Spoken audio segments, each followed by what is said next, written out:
welcome to the Liberty Mike podcast, broadcasting from an undisclosed location in the heart of Dixie. I am Michael, and I'm here with Liberty Larry. How's it going? For our last podcast of the year. Yep. I mean, it may not be the last Liberty Mike podcast of the year, but it'll be our last podcast of the year. Yeah. I'm just too busy. Excuses. Yeah. We see where your priorities are. Yeah, my family. Yeah, ridiculous. Imagine that. Ridiculous. Yeah. I got this cat. I wonder if that's coming through on the mic. This cat has been yelling at me all day, and I thought that he was yelling at me because he could almost see the bottom of the food bowl in the kitchen. But I added food, and he's still yelling at me, so I have no idea what he wants. I will say your cats are a lot quieter than mine. Yeah. Or at least, well, both of my cats, but one of them doesn't meow a lot. So if she meows, there's something, like the water bowl's empty, food bowl, like something's going on. But the other one, I'll just multiple times throughout the day just walk around with this loudest meow that you can hear. My house is big throughout my whole house. Like, doesn't matter what room he's in, and he tours the whole house while he's doing it. Just meow. Well, your house is built like a concert hall, though. It's stuff carries. Yeah. But even still, though, like, yeah. Well, you say that because you don't live with these cats. yeah, They're pretty vocal most of the time. yeah, When there are not other people around, yeah. they're pretty noisy. Do you want to say that into the mic? Let the world hear your meow. Yeah. Oh well. So here's another ridiculous Venezuela thing that we haven't talked about yet. Yeah. We just captured an oil tanker. Yeah. You seen the video of them like rappelling down and the No. whole thing? Yeah. No, who has time for that? I mean, I saw a couple of clips from it. I mean, it was just, man, I felt like they did a pretty good job of, I don't know, capturing the moment. Yeah. Well, I just want to introduce a little context, a little history, recent history, but, Yeah. and I mean really recent history, like a month ago. Oh, I was fixed to say pre or post COVID, because that's where my like dividing line is as okay. far as recent. It is definitely post-COVID. Okay, fair All enough. right. So, Iran, forces from Iran, military forces of Iran, boarded and seized an oil tanker in the Strait of Hormuz on November 14, 15. Okay. All right. So just over a month ago. Yeah. I don't remember hearing about that, but I may have. I don't think it made a lot of news. Yeah, I don't remember hearing about it. Now, the U.S. condemned this, of course. It's piracy. And said, among other things, use of military forces, and this is a quote, actually. Yeah. Use of military forces to conduct an armed boarding and seizure of a commercial vessel in international waters is a blatant violation of international law, undermining freedom of navigation and free flow of commerce. Yeah, and I agree with that. Yeah, I do too. Now, Iran believed that the oil tanker was smuggling Iranian oil illegally out of the country. That's why they boarded the tanker. Yeah. They kept it for a few days while they tested the oil in its hold, and then they released it. So within a few days, they released it after they captured it. Did they have reason? I mean, I'm assuming they had reason to believe, but like, was it leaving their port when they? That I don't know, actually. I'm just curious. I mean, it seems like I think so. It seems to me a state would have more of a right to seize a tanker that left one of its ports than it would just one out in the ocean somewhere. Yeah, I mean that you knew left a port of another country. Yeah. Well, like I said, they believed that the tanker was illegally smuggling Iranian oil out of the country. So I assume that it left one of their ports. Yeah. Okay. But I don't know that for a sure. fact. I got you. Now, but like I said, they tested the oil, determined that it wasn't their oil, and then they let the tanker go. Yeah. Trump says we're keeping the Venezuelan oil. Yeah. So we took this tanker over and just seized it, and now we're gonna take the oil. Yep. Which Now, from we're keeping the booty. which from what I understand is a pretty sizable amount of oil. I'm right? sure that it is. It's going to be tens of millions of dollars probably I mean, worth of oil. I had heard 30 million. Okay. Now, I don't quote me on that because I don't remember that for sure, but I do think I heard that. Well, so the Iranian actions have a solid reason, and the U.S. actions say that it's a sanctioned tanker and it's not, it's not operating legally. According to whom? Well, the U.S. And I see it as pure piracy. I mean, it's certainly, if you watch the video, it certainly looked like it. And this is another one of those situations where it's, law for thee, not for me.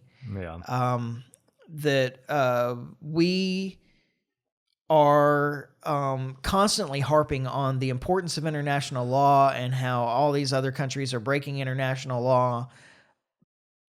International law is only valuable to the U.S. In so much as it furthers the interests of the U.S. Yeah.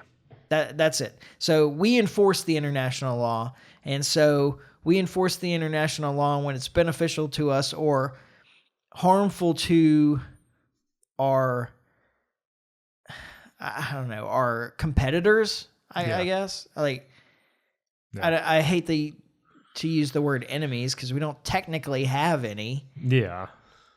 So if it furthers our own interests or harms the interests of our competitors, and when I say our competitors, mostly I mean those that would be considered near peer or peer competitors like China. Yeah. Yeah, because I mean that's really the goal of the U.S. like deep state empire. Yeah, well, that's where I was going is to maintain the empire and not have any, close peer. Yeah. Well, it's too late for that. China's there. Yeah. I mean, that's since the 90s, that's been the goal is to keep the unipolar moment going. Yeah. That was actually one of the things in their recent, what is it called? The defense priorities. I don't remember. Anyway, this memo that came out, 33 pages. It's worth a read. But it is kind of throwing out that old, called the Wolfowitz Doctrine. Yeah. Right. From Paul Wolfowitz, the famed neocon. Yeah. This kind of language has been in this, whatever this memo is called.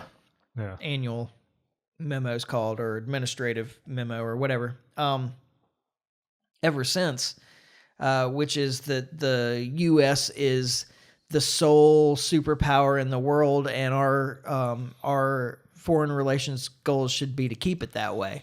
Yeah. I mean, that's what it feels like. Yeah. So, this is another, this is a kudos to Trump, like that they took that language out. Yeah. Refocusing on our own hemisphere, probably interfering with Europe a bit because we don't like the direction that they're going. Yeah. I mean, we don't like the direction they're going was clearly implicated in the document. But there was also language saying that we recognize that everybody didn't have to be the same as us. That we should respect the sovereignty of other nations and their different cultures and ways of doing business, so long as it doesn't harm our own. Yeah. All right. But anyway, at least it's paying lip service. Yeah, yeah. The point being, though, that since the U.S. is the enforcer of international law, we ignore international law when it's in our interests, or those of our good friends, I guess, or compatriots or whatever, and we enforce it when it's in our interest or harms our competitors. Yeah. Which means that Like all rule of law, it's an illusion. Yeah, exactly. It means nothing. Words on the paper. Yeah. Yeah. Enforcement is where it's all at. So, And then, so you heard about the 2 Iowa National Guardsmen that were killed in Syria? yeah. Okay. I mean, I don't have a whole lot to say about this. I just want to remind everyone why we have troops in Syria. Yeah. Is that Trump, during his first term, ordered a withdrawal of troops from Syria. How did that go? Well, Mark Milley was bragging after the Trump administration ended that he had lied to Trump about the presence of American troops in Syria. Told him that they'd withdrawn when they didn't. Yeah. So, That, by the way, is treasonous. yeah. Oh, yeah. Absolutely. Telling troops that they... Like, by definition. Yeah. Right? Reminding troops that they have the right to ignore illegal orders is not treasonous. Mark Milley lying to his commander-in-chief, the civilian head of the military, and telling him that he had followed his orders when he had, in fact, defied his orders. Yeah. That's treasonous. Right. But anyway, Trump being Trump, the Biden administration, of course, kept the troops in Syria because what they're doing is they're guarding the Syrian oil from the Syrian government. Well, We can't allow the sovereign of this territory to control their natural resources. We have to. And we're, of course, shipping it out to American companies, so we're stealing that oil too. Yeah. And Biden, when he came back into office, instead of saying, hey, I ordered a complete withdrawal of troops from Syria, I mean it this time, Yeah. can't admit when somebody defies him, so he's just going with it, Yeah. I guess. That just always, that blows my mind with him. I can't. I mean, because he doesn't come off as the type of person that would tolerate something like that, but he clearly does. Like, Yeah. yeah, if he's afraid it's going to make him look bad, Yeah. then Well, it's the same thing about Israel potentially defying his instructions to them not to attack Iran. yeah, And then once they did it, him saying, yeah, we was part of the plan all along. yeah, which may or may not have been the case. Yeah. I mean, this one, he can't deny that it wasn't part of the plan all along because he made a public order for withdrawal of troops from Syria. Yeah, and then it was straight defied. Yeah. But, whatever. Did you hear his address the other night? No, I heard a couple of clips from it, but I didn't actually catch it. Okay. You didn't really miss much. It wasn't very long, first off. It was teleprompter, which makes it less interesting with Trump. Yeah. It was really just this kind of self-congratulatory speech about what a great job they're doing and how bad the Biden administration was, like everything else he says. Yeah. I mean, really, man, let the Biden thing go. It's funny to me because having heard some like just him constantly trashing on Biden, it's just funny because his first term it was Obama. It was everything was trashing Obama. He don't bring Obama up as much anymore. And he should. Like, Yeah, the way right. he should approach it is, and we know the Biden administration was really just being run by Obama. By Obama, right? Yeah, exactly. It'd be more entertaining. We know it wasn't Biden that was running the thing because that's funny too. Oh yeah. But no, it's just like Biden administration bad, Trump administration good, Yeah. and we're doing such a great job, and all these things are so good, and but it just echoed those years of the Biden administration doing presentations and so forth, and telling us all that really the economy is good. You just don't realize it. Yeah. It blows my mind that he would fall into that same trap, talking about Trump. Yeah. Because, I mean, he did a really good job of ridiculing the Biden administration over that, and rightfully so, because like people can tell if the economy's good or not. Yeah. Like it's not, so you can't just keep saying it and it become true. It does. The economy doesn't work that way. Yeah, you can't get, no matter how many charts and stuff you show us, you can't convince us. You can't convince me because that we feel it or not. Yeah, exactly. The economy is something that the people have to feel, and they either feel good about it or they don't, and they have reasons why they feel that way. Yeah, like tangible reasons why they feel that way. yeah, man, affordability. Exactly. Oh, and that term just I can't do that term, man. Yeah, I know. It's frustrating because under Biden, like people really, like your average person really learned about inflation, like and there was a lot of talk about. Well, they had to shift it away from that. Yeah, well, because people were waking up to what's actually going on, like they and like for real waking up to it. And so yeah, the Democrats have pivoted it now to affordability. We have an affordability crisis, which that one irritates me because that implies that there's a crisis and that the government needs to step in and fix it. Yeah. Well, and so Trump both ridicules the use of this affordability term, but then also embraces it at the same time. Yeah, exactly. Well, because in Trump's mind, like government can fix things and that government can step in and fix this. I mean, that's how he operates. He's not like a strict libertarian or even really a Republican, to be truthful with you. Yeah. Like he believes in the power of government. He's an 80s Democrat. Exactly. So... Yeah. Well, it'll probably make you feel better than. Okay, so to be fair, I haven't confirmed this. I just saw a headline, and so I don't know. Yeah. But I saw a headline suggesting that they just created a whole bunch more money out of nothing. Oh. So we'll have more inflation incoming. Yeah, more affordability crisis coming. Yeah, exactly. And it's so weird how they do this. Like, oh, inflation's down. And Trump's as bad about this as any of them. This is just like a government thing that gets done. Inflation's down. Yeah. No, the rate of inflation is down. Yeah. Like if you go from 10% inflation to 3% inflation, prices are still going up. Yeah.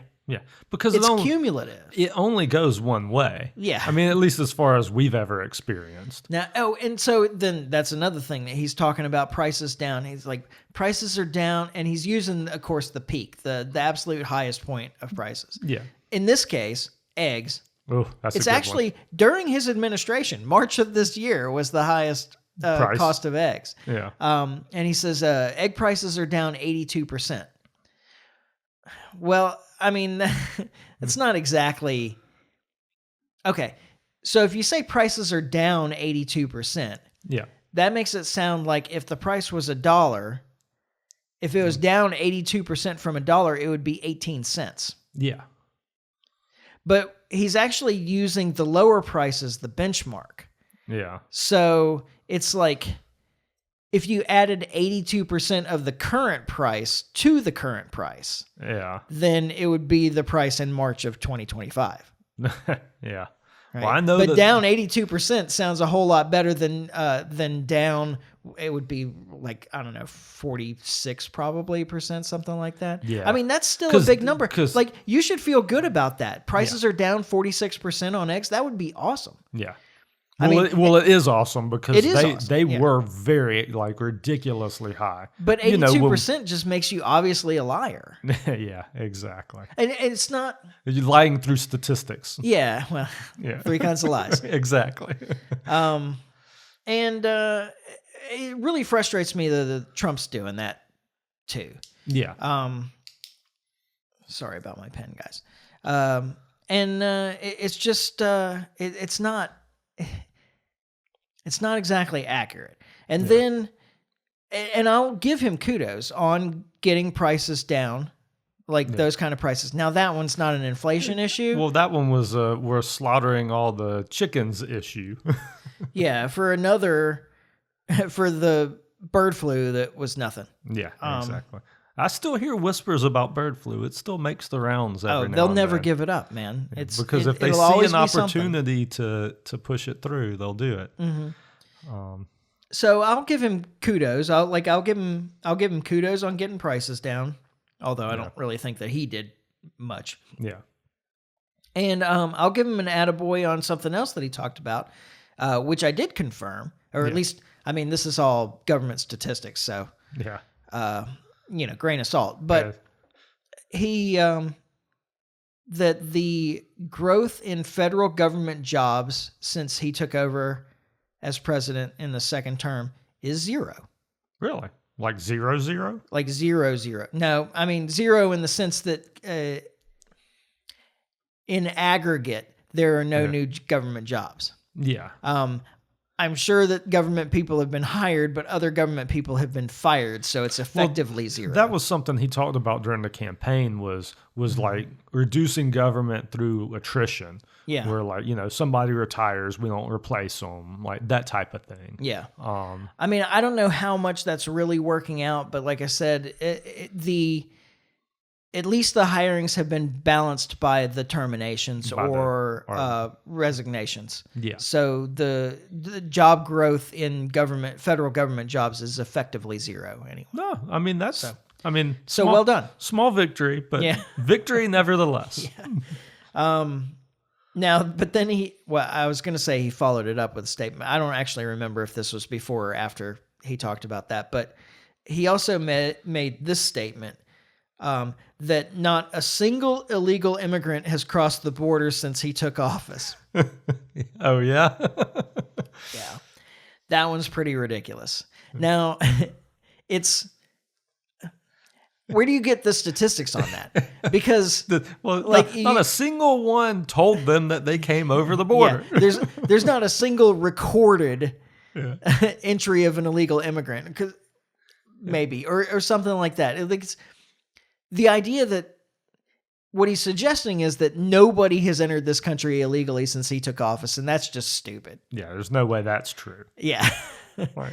Now, we may have, we have no record of any illegal immigrants entering this country since we took office. That I believe. Of course, that was true during the Biden administration because you don't record the illegal immigrants as they enter. Yeah. That wouldn't make any sense. Right. You would just turn them back around if you were in a place to record them. Exactly. Here, sign the book. Now go back to Mexico. Right. Yeah, exactly. Or Canada.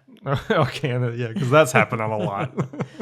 I don't know. I really laughed at that one. I was like, you're just lying. Yeah. Now, I will give him credit for, we're not just letting people in anymore. That's true. I said he's lying. He's not lying, but it's like a gross misrepresentation of the truth. Yeah, right. The 82% price is down 82%. It's a gross misrepresentation of the truth. Yeah. So I don't know. But yeah, he has. Now I'm a person that believes in that people should be able to go where they want. Yeah. And I'm not. I know, but so I don't think shutting down the border necessarily is that good a thing. I think that I think that there's a different answer to that problem. That's what I think. We've talked about that plenty before, and I don't want to sidetrack. Yeah, no, no sense in beating that down. But the truth is, I mean, he does have a right to take a victory lap on the fact that he has shut the border down. Yeah. I'll give him that. Yeah. I don't know. It's another one of those things. It's if you shut the border down in that way, my guess is that it's like the old adage of if you outlaw guns, only outlaws have guns. Yeah. If you shut the border down in that way, it's only organized crime that's getting people into the country. Yeah. I mean, I think that was for the most part true before, though. Well, not during the Biden administration. People were just crossing the border. They were just kind of crossing. Yeah, but there was a lot of illegal gangs and stuff helping people get across, not like that type of stuff. Sure. I mean, it was just a free for all. Yeah, we've shut down the border to migrants. Now we only have mafia. Yeah. I mean, like I say, there was a lot of that before, though. So yeah, it's not like that didn't exist.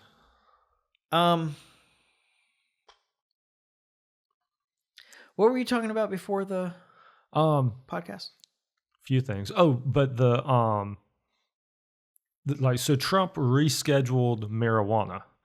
He moved it from a class 1 drug to a class 1 to a class 3, which from my understanding is on the level of Advil, Tylenol, like more of over the counter drugs. Yeah. which Well, is that's where it should be. I mean, there's like definitely a medical use. benefit potentially. Oh yeah, absolutely. I mean, this is It also never should have been a Schedule 1 drug to begin. Like even before we knew everything we know now, we knew that. Like, yeah. That was who was it? DuPont or somebody like that. That was that pushed that because hemp as a fabric is so much better than cotton. That's true. Yeah, It was somebody like that was because it's pushing it. more I don't durable. remember. Yeah. And cheaper. And cheaper. Yeah, exactly. I mean, if you can grow it in fields, not if not if it's illegal. If it's legal and you can grow it, it's a better product than cotton. Yeah, in so many ways. I've always heard that. Hemp's just superior in every way. Well, okay, so this is a Republican states' rights administration, though. So here in Alabama, for example, it can still be it's a misdemeanor in Alabama, but it can still be a criminal charge. Yep. And they can still prohibit sales. Yeah. I assume. Yeah. Yeah. And that's where I think there are a lot of people misunderstood what happened here because I was seeing in a lot of comment sections like people acting like this was legalization. And it's not. In fact, nothing changed as far as I understand as far as legalization. This is just how the government recognizes the drug. Yeah. So... Well, the federal government. That's what I meant. Federal government. That does go a long way. I mean, that does important. Put some pressure on the states to it's relax their laws if they're strict about it. Absolutely, it's a big move, but it's not quite the landmark move that I think a lot of people thought it was. Yeah. What was the other one? So he, I guess, declared fentanyl as a weapon of mass destruction. Oh my goodness. So yeah, that's the one that kind of boggles my mind because, like, once again, there are a lot of medicinal purposes for fentanyl. So making fentanyl a weapon of mass destruction would make every anesthesiologist that I've seen in the last 3 years a war criminal. Right. Wow. It blows my mind now, and we've talked about this on the podcast before. They've been pushing. And they actually injected me. So you've had it. You've experienced the weapon of mass destruction. Yeah, I mean, and so but I didn't do it to myself. Was the point? Yeah, yeah. I mean, I agreed to it. Yeah, but I knew what they were injecting me with because I don't let them inject me with anything that I don't know what it is. Right. But I was injected not by myself with this drug, which actually makes it much more reasonable to call them war criminals than the people that are injecting themselves and just buying it from someone else. Right. Yeah. Well, like I said, they've been pushing this, not just Trump, but the media for a while now, because anytime you hear, they seized enough fentanyl to kill like 400 people or whatever the numbers are. Yeah. That's what they're getting at. They're not getting at that if that many people took it, that many people would die. What they're getting at is if it was used as a weapon against those people, like they were dosed inadvertently, that's how many you could kill with it. Yeah. It's probably the minimum lethal dose divided into the amount that they seized. Exactly. Yeah. So, which is, like I say, which is what he's trying to say here. And I mean, I guess so. Well, and the problem with this drug, and methamphetamines is another one. Yeah. Is that they're so potent. All right. So it's a huge percentage of these drugs that just pass through the border. Yeah. Yeah. Like they're not smuggled in on boats. Yeah. Speedboats can run through the Caribbean or anything like that. Right. I mean, it's not even like little prop planes flying under the radar and landing in the woods like it used to be back in the day with the weed. Yeah. It's just crossing the border. Yeah. In cars. Or in mules. But, it's just crossing actually, most of it, as I understand it, is actually coming in cars, just crossing through legal borders. Yeah. Because these drugs are so potent that it doesn't take a lot. Yeah. Like, you can hide a small amount of fentanyl or a small amount of methamphetamine in these vehicles and have hundreds and hundreds of doses. Yeah. It'd be like smuggling LSD in, like the doses are measured in micrograms for fentanyl also. Yeah. So LSD and fentanyl doses are measured in micrograms. You don't have to have very much to satisfy a whole lot of people. Yeah, exactly. You're never going to stop this. This is such a waste of time and effort and money. Yeah. I understand why people have issues with drugs. Oh, yeah. Yeah. Like, it's not that I don't understand. It's just, it's a lost cause, and it's a voluntary activity. It's not being forced on anybody. Yeah. And so I do have I understand that it's their moral shortcomings that they use this drug instead of doing things that they should do with their lives. Yeah. But I also think it's a moral shortcoming to tell other people what they do with their own bodies. Exactly. It doesn't matter. This can't come from government. Like, government can't just make drugs disappear. Yeah. Like, there's no, you can't. Well, that's my point. If there's a need for it, if there's a desire for it, if there's a demand, we're going into economic terms, if there's a demand for it, somebody will supply it. Yeah, it's going to happen. It doesn't matter how many of these boats you blow up in the Caribbean. Yeah. Somebody else will just fill that role. And in fact, destroying more of the supply just drives the price up. Yeah. Which incentivizes more people to get into the business. Get into the market. Yeah, exactly. Speaking of that, here's some more stories from my time on grand jury. We were talking about, so one of the issues that they have, like some of these cases were years and years old, like up to 5 years old. Oh, wow.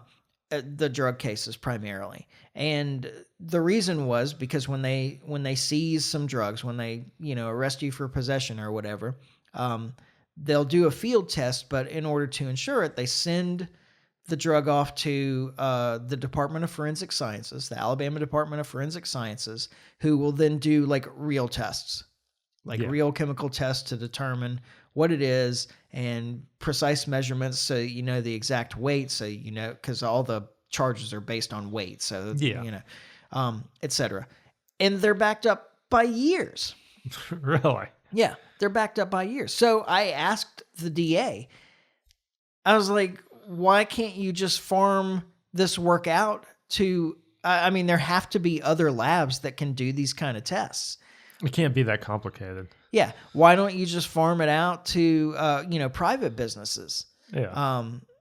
Or I think I said farm it out to somebody else. And he said, well, the state's going to balk at spending the money on building new labs and so forth. And I was like, I'm not talking about the state building more labs. I'm talking about paying private labs to do these tests. Yeah. And he said, well, we don't want to spend the money on that. That gets expensive. But wait a minute. And I was like, hang on. Yeah. So you think that it somehow would be more expensive to pay an existing lab a fee to do this than to build a facility from scratch, buy all the equipment, hire all the scientists and administrators and pay them. Yeah. And buy all the materials that they use on a day-to-day. So not talking about just equipment, but the chemicals themselves, etc. Yeah. And you still pay them for this work. I don't know that part 100%, but I assume that there's still a fee for each individual. Well, yeah, there thing. is. There has to be. Yeah. That's government thinking for you right there. Yeah, absolutely. Well, so Benjamin Constant said that whenever the government tries to do our business for us, they do it worse than we would and at greater cost. Yeah. At least I think that was Benjamin Constant. I didn't look it up, but that's a quote that sticks in my head, and I'm pretty sure it was Benjamin Constant. Yeah. So this is another one of those things. It's the issue with it isn't so much that it would cost more. It's that they don't have then things that they can give to relatives and friends and so forth. Because when they build that lab, some construction company gets the contract. Yep. When they start buying materials, there's some company that gets the contract to supply those materials. All those chemicals in the end, some company gets the contract to supply those chemicals. Yeah. It's all the, And so they're using this as ways of paying their brother-in-law or whatever, who decided to create a new chemical company when the new DFS facility was being built, and his brother-in-law was the governor. Yeah, exactly. That's, it goes back to trying to extract as much out of the government while you're in the government. This is just another vehicle for that. Somebody's got to supply paper for all the paperwork that they do there. Yeah. There's all this money being traded around, and it's all money that they steal from you. And that's the main point there, is that when it's a government business, they don't have to worry about profit and loss, because anything that they need, they can just take out of us, the taxpayer. Yeah. Whereas a private business has to be able to balance a book. Yeah, exactly. They have to create more revenue than expenses. Exactly. Yeah. I don't know. Anyway. Well, and it's worse than that, because it's not just the drug stuff that runs through that lab, right? It's like rape kits and all kinds of stuff. Yeah, exactly. I assume stuff that is important. Yeah, I assume that they do the testing, like blood testing on murder weapons and things like that as well. It's all of it. All of the powder residue stuff. Yeah. Yeah. So stuff that are legit crimes also runs through the same lab. That's the point I was trying to make. Yeah. Well, and so another issue on costs here. The DA said that they get, so we for some reason in this county, we passed an additional 1 cent sales tax. Was it last year or 2 years ago? It was a while back now. It must have been. Was it longer than that? I mean, I'm thinking maybe 2 years, but I could be wrong. It not that long ago, since COVID. Since COVID, yeah, exactly. Modern era. Exactly. We passed a sales tax. I voted against it, but so it was an extra 1 cent sales tax. The DA gets 1% of that 1 cent. Oh wow! Nice. Okay, which is $500,000. $500,000 is 1% of that 1 cent of sales tax. Wow. So that means that the sales tax generates $50 million in revenue. That 1 cent of sales tax generates $50 million in revenue. The sales tax rate, depending on where you are in this county, is like between 8 and 10 cents on the dollar. Yeah. So that generates, just in sales tax for the county. Yeah. For just the county, is $500 million. $500 million roughly is generated in sales tax. Now they also have property taxes. Our property taxes are pretty low here. They're reasonable. But they also have taxes on all kinds of individual goods, tobacco products, alcohol, et cetera, et cetera, et cetera. I was like, how much money is this county generating, and where is it going? Well, that was my question when you brought this up, is like, I don't see it. Like, I mean, this is a lot of money that we're talking about at some point, because we're considered a metropolitan county. But we're mostly rural skirting county. That line pretty hard. Yeah. Yeah. Like if you drove from my house to to where the county courthouse is in Bay Minette, you would really be seriously wondering how in the world they think that this is a metropolitan county. Yeah. I mean, that's kind of an extreme example. That whole area is very undeveloped, but a lot of the county is becoming more developed. Sure. But yeah, I get your point though. Yeah. There's a lot of open space. And we're like one of the fastest growing counties in the country. Yeah, I believe that, just watching stuff shoot up everywhere. Yeah, I think we're top 10 fastest growing counties in the country. Yeah. But still, like, this is a whole lot of money that the county's generating, and I just can't figure out. Like, a bunch of it's going to education, but when I was running for Board of Education, one of the things that I kept bringing up to people all over the place is that and I don't remember the exact numbers now, but it was, and this was pre-COVID. It was 8 years ago or something like that, that I was running. Anyway, the state, or, the county was spending something like, on the public school system, was spending something like $14,000 per student per year. Yeah. And we have several like really good private schools that were charging like $7,000 a year in tuition, Yeah. and like their Having a much better product. output is way better than the public school output. Yeah. So like it's not about how much money you spend, and of course the school system here is very top heavy. Yeah. A lot of administrators. A lot of unnecessary administrators. My mom will tell you from the time that she worked in the school system, like when they have, especially somebody that's been in the system for a while, like say they have this old teacher that's like, she's not quite doing it anymore. Yeah. Complaints about her for one reason or another and so forth. They don't fire her. They just create an administrative position for her and put her in that position so that she can continue to draw a paycheck from the county. Right. That's the good old boy system. Yeah. And it's rampant in government, period. Yeah. Now, like, this is the South, so, like, nepotism is a way of life. It's not just government, it's private businesses do this stuff too. But in a private business, they are at least, well, not all, because some private businesses generate most of their income from government contracts. So they're a special case. They fall into the government, the same kind of government system. Yeah. They're the same as a government industry. Yeah. But for genuinely private industries, they're limited by profit and loss. Yeah. So if they put some incompetent into a position, because, it's the guy's brother-in-law, like the owner's brother-in-law or whatever, then they still have to be able to generate more revenue than expenses. They just created their self-dead weight. Yeah, exactly. And whether or not they can withstand that is, up to the company. Yeah, it could end up causing the failure of their business. Yeah, if it's overdone, like one guy maybe not, but once that that guy could make a really serious mistake, and there's that too, cost them the business too. No, absolutely. But that's not true of government industries. Yeah. Like they'll just extract more from you if it works that way. Exactly. So,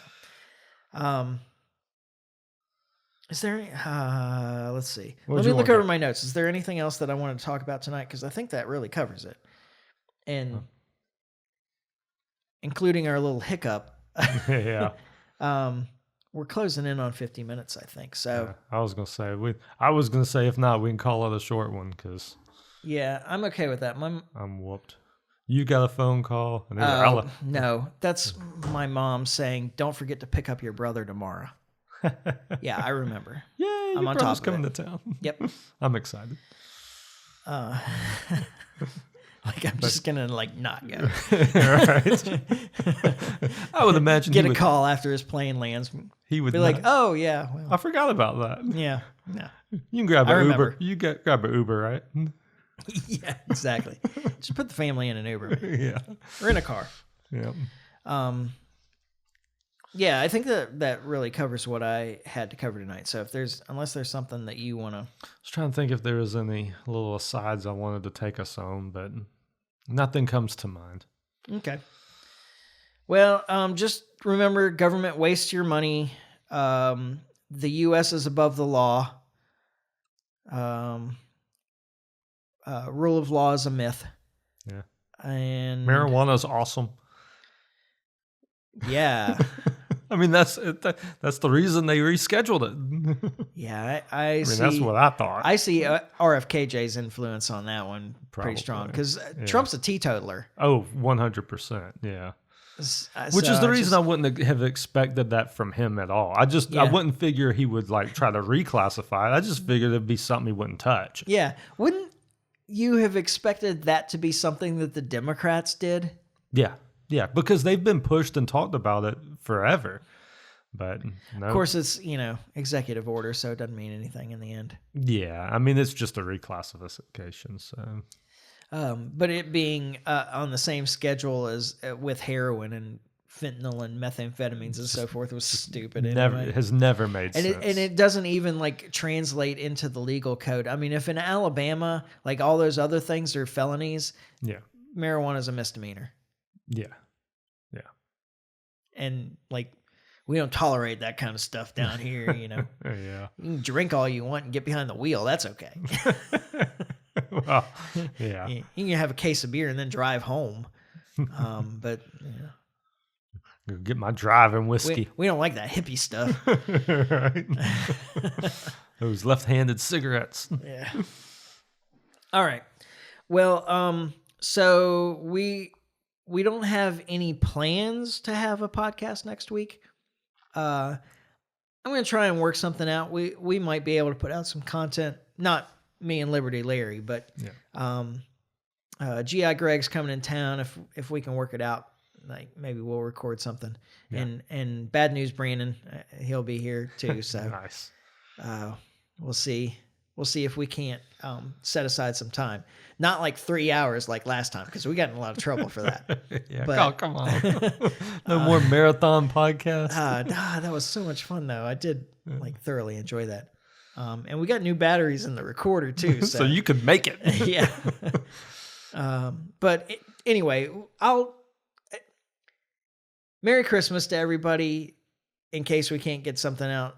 And Happy New Year too, because likely the next podcast will be after the new year. I would think so. But I'll try and work something out if I can. Yep.